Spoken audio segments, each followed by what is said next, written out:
Hey guys, it's Tom M from Tabletop Republic here, and today starts the previews for the 2021 Magic the Gathering core set for release on July 3rd. These previews will go on until June 19th, and they also include previews for the Jumpstart set for release 2 weeks later on the 17th. This video will go through the rumours, possible leaks, and ideas of what the 2021 core set will include. These come from what Mark Rosewater, aka Maro, has teased on his Tumblr, as well as possible leaks mentioned on Reddit, plus a couple of my own personal predictions about the set. First up, let's go through all of Mark's teasers for cards in the set. A new Planeswalker from a plane we've visited. This could be anything, as it doesn't really whittle it down too much, but the plane of Lorwyn has been mentioned on forums, with the Planeswalker possibly being Una, Marilyn, or Ashling, or a Kithkin of some kind. However, to go along with recent releases of new cards, I'd expect it to be a human of some kind. Magic has loved their humans in the past couple of sets. As for the colour, core sets normally have monocolour planeswalkers to keep things simple. Black currently has the lowest amount of planeswalkers, but it has been mentioned that it could be a new white one to replace Gideon, as Mara has teased the return of another dead character. A new card that lets you draw half your library. It's quite vague, but it definitely won't be as simple as the hint gives. It will likely involve life loss or restriction on the cards being played that turn, similar to Fires of Invention. A new 1/1 Tribal Lord for a creature type that's never had one. The big rumour is that this will be a dog/hound tribal commander. All hounds are being errated to dogs, mostly due to the Jumpstart set having a dog-themed pack. This was previously mentioned in the playtest card Rough Underdog Champ from the Mystery Boosters, possibly as a joke or as a slight hint, but it seems to be coming true from these rumours. The Dog Tribal Lord mentioned on Reddit isn't actually +1/1 boosting, so I'm unsure that the Dog Lord is the one that Maro here has teased, because this new card is apparently going to be 1 red, green, white. Whenever you cast a dog spell, create a 1/1 cat token. Whenever you cast a cat spell, create a 1/1 dog token. And for red, green, white, this creature deals damage to any target equal to the number of dogs you control, and you gain life equal to the number of cats you control, and it's a 4/4. A new Vanguard character with a legendary creature card gets a new legendary card.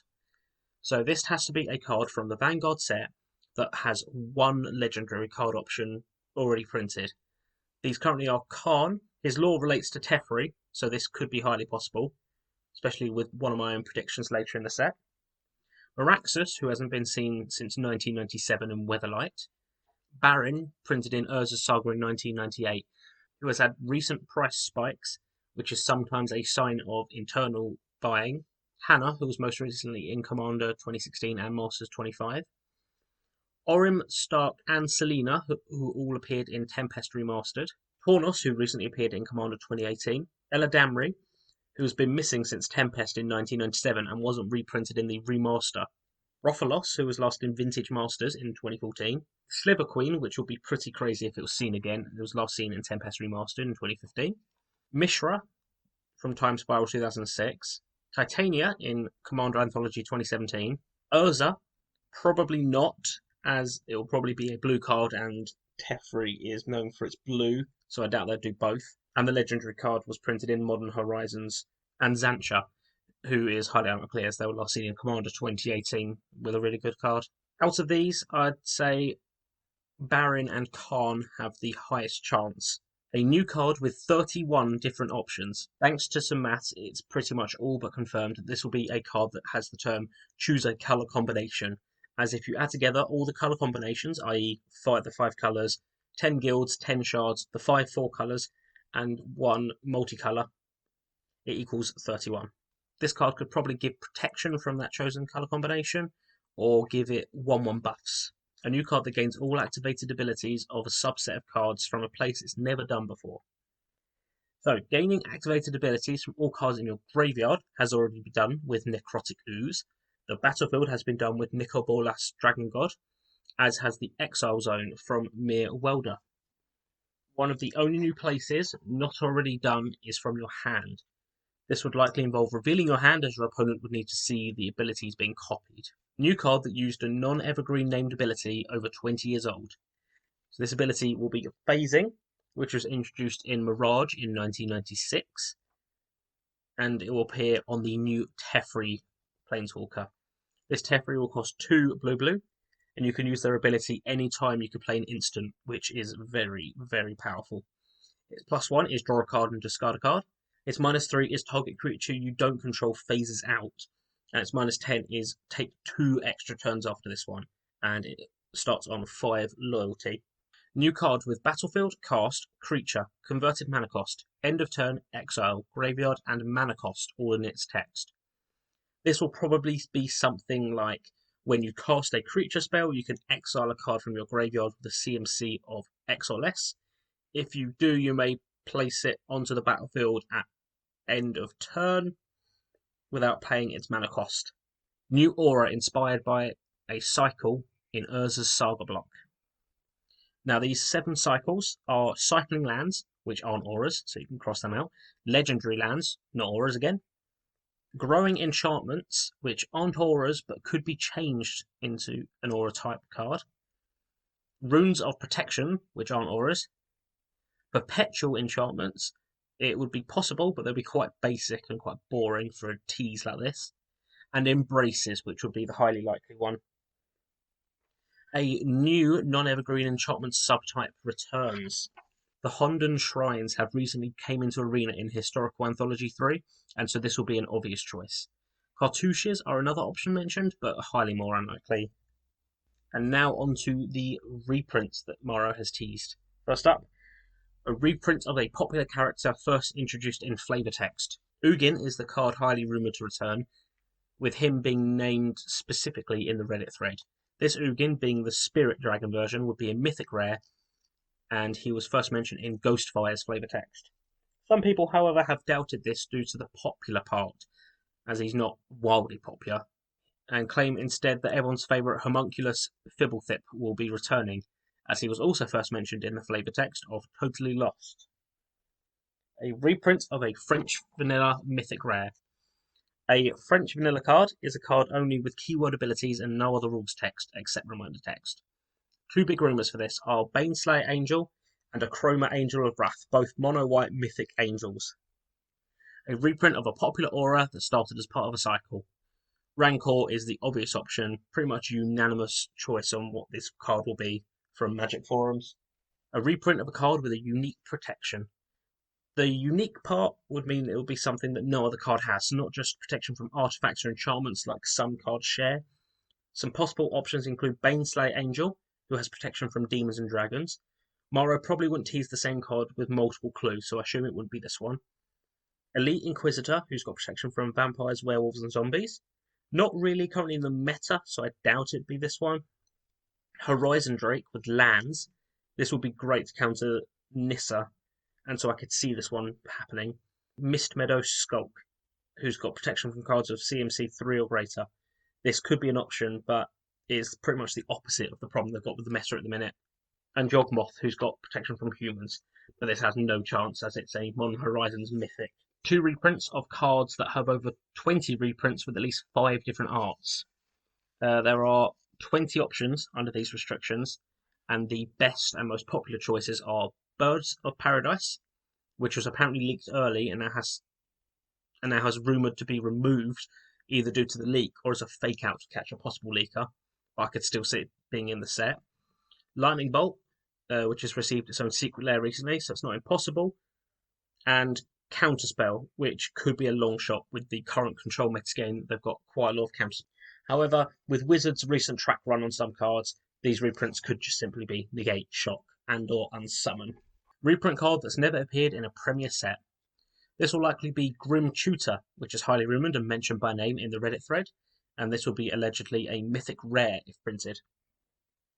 A reprint card getting its first reprint with 2, 3, 5, and 6 on the card. Some people say this card would be Lighthouse Chronologist, but as this card also has 1, 4, 6, and 7 in the text, Morrow would have easily mentioned them if there was the clue for that. From the very few cards that only include those 4 numbers, Ramashon Revivalist is the highest chance. It has links to some of the rumours of the Rebel type making a comeback, and has some links to the possible returning Vanguard card. Jaya Ballard Task Mage is also highly rumoured, but it has the number 1 in the text, and so that would have been mentioned. A reprint of a Human Monk. There's plenty of options for this, but the ones being mentioned across the internet include Monastery Monk. This would be quite a long shot as it's unlikely they'd bring back Prowess for 1 card, unless they're going to put some on some rebels. Graceblade Artisan would be a good shout with the amount of auras recently and possibly being printed for this set. Azusa Lost but Seeking is highly requested, but we really don't need more land plays in Standard, but this is Wizard, so it could be possible. And Serra Ascendant has a strong chance with the recent Life Gain Matters cards. Reprint from the Time Spiral Time Shift sheet. There's loads of options for this. Withered Wretch or Tormod's Crypt would be useful for an anti-graveyard deck. Teferi's Moat would fit really well with the Teferi theme, but it could just be something as simple as Disenchant. So that's it for the teased cards, but the Reddit thread previously mentioned has had a few other cards that don't fit any of these hints. So firstly, Accumulated Knowledge, or a similar reprint. The thread mentions an instant for 1 and a blue, with the ability of draw a card, and then draw a card for each other copy of this card in your graveyard. This will either be Accumulated Knowledge, or a similar reprint that only involves your graveyard, like Take Inventory but an instant. The Anti-Teferi Removal. Just as War of the Spocks Teferi is about to leave Standard, they look like they're going to print a card that will be great at removing it. This is a rare instant, costing 1 and back, that destroys a target creature or planeswalker with a CMC of 3 or less. This seems similar to Dreadbore with the added CMC restriction, but it will still be useful even if it can't destroy the new Teferi that's 4 mana. A white drawing creature. This new creature has been doubted by some for being a break in the colour pie, but it's been backed up by others who say Marrow wants to improve white recently. This mythic rare creature would cost 3 and a white, and its ability is as follows. Lifelink. Whenever 2 or more creatures attack you or a planeswalker you control, you may draw a card. Whenever an opponent casts a second spell each turn, you may draw a card, and it's going to be a 2/4. A Gruul creature, possibly Radha. Apparently Radha is going to return since their last appearance in Dominaria, as a creature costing 1 red and green. As long as it's your turn, it has first strike. You may look at the top card of your library at any time. You may play the top card of your library if it's a land card. And for 4 red and a green, it gets plus XX, where X is the number of lands you control, and it starts as a 3/3. Now, for my personal predictions, none of these are backed up by pretty much anything I've seen, but just some random thoughts I've come up with, and some relations to previous sets. So be really impressed if some of these come up. A lack of useful lands. It's Wizards. It's Magic. They've struggled for lands since the Shocklands in Ravnica. The confirmed reprint for the Shocklands isn't going to be in the set, and I'm assuming there's going to be nothing except for come and tap, gain a life cards. Even more +1/1 counter cards.